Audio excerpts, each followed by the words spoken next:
The summer sun beat down mercilessly on Maple Grove Estates, casting long shadows across the meticulously manicured lawns that looked more like military-grade landscapes than residential greenery. Sarah Thompson stood on her front porch, clutching a certified letter that made her blood boil. Another fine. Another ridiculous, fabricated violation from the Maple Grove Homeowners Association. She'd lived in this neighborhood for 15 years, watching it transform from a welcoming community to a suffocating prison of petty regulations and power-hungry board members. The letterhead was familiar, crisp white paper with the HOA's emblem, a pristine oak tree that seemed to mock her with its perfection. Sarah's fingers trembled as she unfolded the document, her eyes scanning the list of alleged infractions. $500 for unauthorized exterior paint touching near her garage trim. $250 for excessive garden ornament clustering. $375 for non-compliant mailbox positioning. It was nonsense, and they knew it. The HOA board, led by Richard Thornton, a retired accountant with nothing better to do than measure lawn grass heights and count the number of rose bushes, had been targeting her for months. Sarah wasn't the type to back down easily. A civil engineer with a razor-sharp mind and an even sharper sense of justice, she had meticulously documented every interaction, every measurement, every communication with the board. Her crime?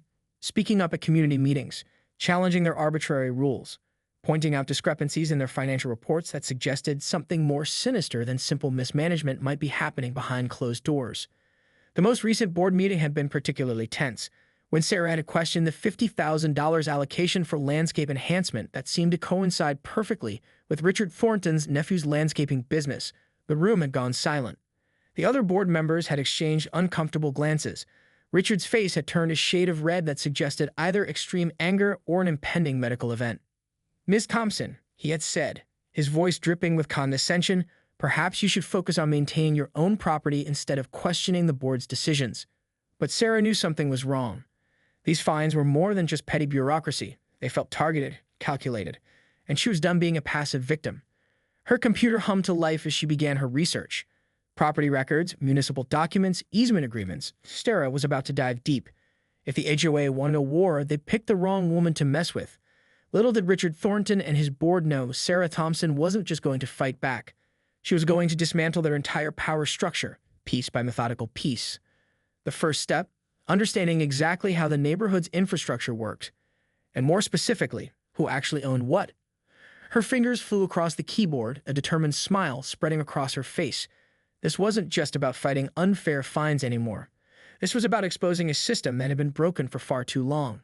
The printer beside her desk began to spit out documents, maps, legal descriptions, property transfer records. Sarah leaned back in her chair, taking a long sip of coffee. The battle was just beginning, and she was more than ready. 3 weeks of intensive research had transformed Sarah's home office into a war room.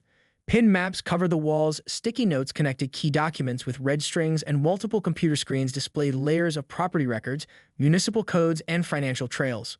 The breakthrough came on a Tuesday evening, just as the neighborhood was settling into its nightly routine of perfectly trimmed hedges and silent streets. Sarah's fingers stopped mid-click, her breath catching as she zoomed in on a decades-old property survey. The entrance road to Maple Grove Estates, the very artery that allowed HOA board members and residents to access their homes, existed in a legal gray area. A decades-old easement that had never been properly consolidated or transferred. Most importantly, it wasn't technically owned by the HOA or the county. "Holy shit," Sarah whispered to herself, a smile spreading across her face. She spent the next week consulting with her college friend Michael, a real estate attorney who always appreciated her tenacity. Late-night phone calls turned into strategic sessions, with Michael providing legal insights and Sarah presenting her meticulously gathered evidence. "They've been running this neighborhood like a fiefdom," Sarah explained during one marathon call, spreading documents across her dining room table. "But they don't actually own what they claim to own." The plan began to take shape. If she could prove the road's ownership was in dispute, or better yet, purchase it herself, she could fundamentally change the power dynamics of Maple Grove Estates. Financial records revealed that the HOA had been charging residents an infrastructure maintenance fee for years. Yet the road maintenance seemed suspiciously minimal.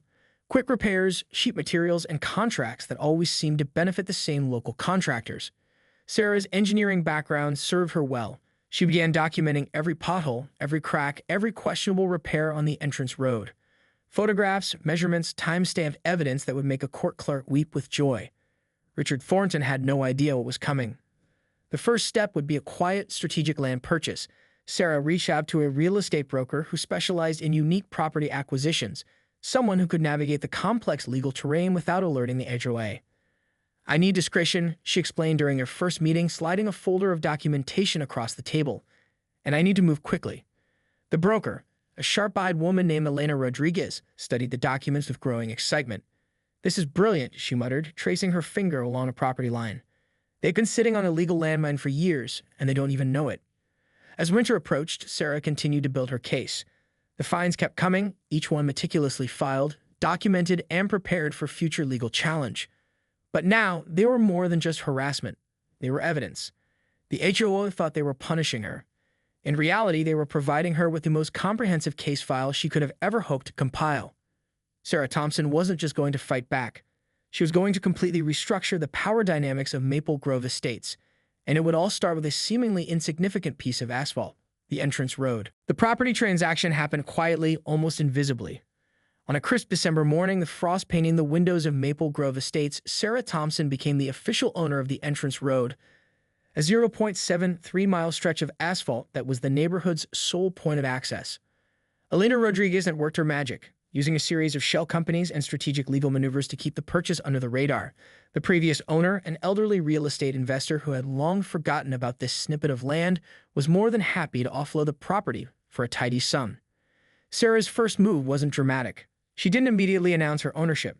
Instead, she began meticulously documenting the road's condition, hiring independent engineers to create a comprehensive assessment. Each crack, each pothole became evidence. Each repair would now require her explicit approval. The first hint of trouble came during the HOA's January board meeting.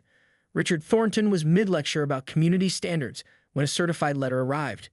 Sarah had strategically timed its delivery, watching from her home office as the mail carrier walked up to the community center. Inside the boardroom, Richard's hand trembled as he broke the seal. The letter was precise, professional, and devastating. "Notice of road access fees," the header read.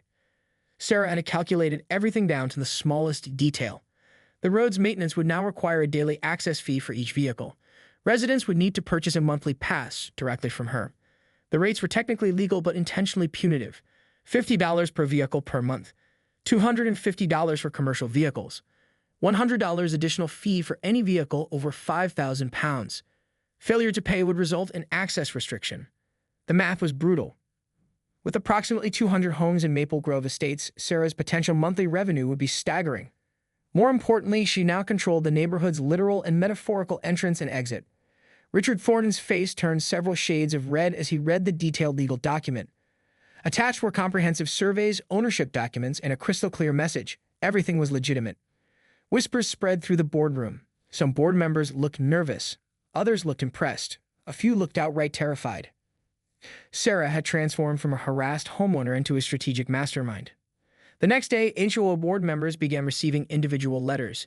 Each fine they had issued to her would now be contested in court. Each questionable financial transaction would be forensically examined, and access to their homes, that would now be on her terms. She wasn't seeking revenge. She was seeking accountability. Her phone rang. It was Michael, her attorney friend. "You're either brilliant or completely insane," he said, a hint of admiration in his voice. Sarah looked out of her window at the perfectly manicured streets of Maple Grove Estates. "Why not both?" she replied. The war had only just begun, and Sarah Thompson was just getting started. Within 48 hours, Richard Thornton had assembled an emergency legal team. 3 different law firms sent cease and desist letters, each more aggressive than the last. Sarah filed each one away with a methodical precision that would have made a court clerk weep with joy. Neighborhood dynamics transformed overnight. Some residents were furious, others secretly delighted. The weekly neighborhood watch meetings became a battlefield of whispers and sideways glances. Sarah had become both a pariah and a folk hero. Margaret Wilson, a retired school principal and the oldest resident of Maple Grove Estates, was the first to break ranks. She marched up to Sarah's front door one Saturday morning, a thermos of coffee in one hand and a stack of old property documents in the other. "Young lady," Margaret announced, her voice cutting through the manicured silence of the street, "I want to see exactly what you're doing." Sarah invited her in, spreading out the documentation that had become her war map. Margaret spent 3 hours poring over every detail, her reading glasses perched precariously on the end of her nose. The older woman had seen her share of bureaucratic battles, and she recognized a strategic mastermind where she saw one. They'd been running this neighborhood like a personal piggy bank for years, Margaret finally declared, setting down her now empty coffee thermos. Someone needed to stop them. The legal battle escalated quickly. The HOA tried multiple approaches, attempting to prove the road was a public asset, challenging Sarah's ownership documentation, even trying to rally residents against her. But Sarah had anticipated every move. Her engineering background proved invaluable. She had documentation showing decades of private maintenance, subtle ownership discrepancies, and financial irregularities that would make a forensic accountant's head spin. Each of Richard Thornton's legal attacks was met with counterattacks so precise it seemed almost surgical. Social media became an unexpected battlefield. A local news blogger picked up the story, and suddenly Sarah's fight became a symbol of residential resistance against overreaching HOA boards. Hashtags emerged. #RoadWarrior. #IvoRevolution. Memes began circulating showing Sarah as a strategic chess master. Richard Thornton's nephew, the one who conveniently owned the landscaping company that always seemed to get HOA contracts, found his business suddenly under intense municipal scrutiny. Anonymous tips about potential bid rigging and conflict of interest began flooding local government offices. The monthly road access fees began to accumulate.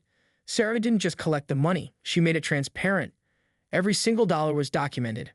A public spreadsheet showed exactly how much was collected, with detailed plans for road maintenance and improvements that the HOA had neglected for years. Some residents grumbled. Others started to see the method in her approach. The road, for the first time in decades, began to receive actual professional maintenance.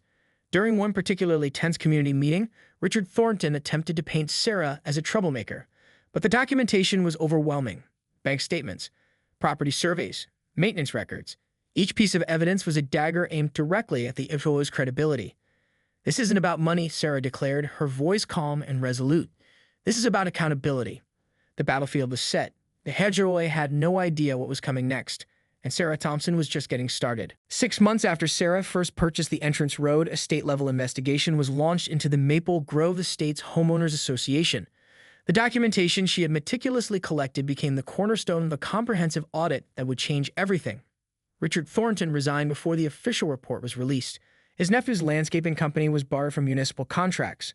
3 board members faced potential legal charges for financial improprieties that dated back nearly a decade. The road access fees Sarah had collected weren't kept as personal revenue. Instead, she established a transparent community improvement fund. Every dollar was tracked, every improvement documented. The first project was a complete road resurfacing done by a competitive bidding process that excluded any contractors with previous HOA connections. Margaret Wilson emerged as an unexpected ally. At the next community meeting, she stood up and publicly apologized to Sarah for her initial skepticism. Sometimes, she told the gathered residents, revolution comes from the most unexpected places. The neighborhood began to change. The suffocating rigidity that had defined Maple Grove Estates started to crack. Residents who had been afraid to speak up now found their voices. The HOA bylaws were completely overhauled, with new provisions for transparency, fair hearing processes, and strict conflict of interest guidelines. Sarah never sought to be a hero. She was simply an engineer who understood systems, who knew how to follow the money, and who refused to be bullied. Her fight became a case study in local government circles. Law schools began using her strategy as an example of creative legal resistance. Community advocacy groups reached out, wanting to understand how one person could so effectively challenge an entrenched system. The irony wasn't lost on anyone. The HOA that had tried to fine her into submission had instead created its own downfall. Each fine, each petty action had been a piece of evidence in a much larger puzzle. On the 1-year anniversary of her road purchase, Sarah received an unexpected visitor. A representative from the state's municipal governance board arrived with a formal commendation, not for being a troublemaker, but for being a catalyst for change. Sometimes, the representative said, the system needs someone willing to look closer, to ask the hard questions. Sarah Thompson just smiled. The perfectly manicured lawns of Maple Grove Estates stretched out before her, no longer a battlefield, but a community finding its way back to fairness. The entrance road, once a symbol of control, was now a testament to what happens when one person refuses to back down. As the sun set on Maple Grove Estates, something had fundamentally changed, and it all started with a woman, a road, and an unwillingness to be silenced.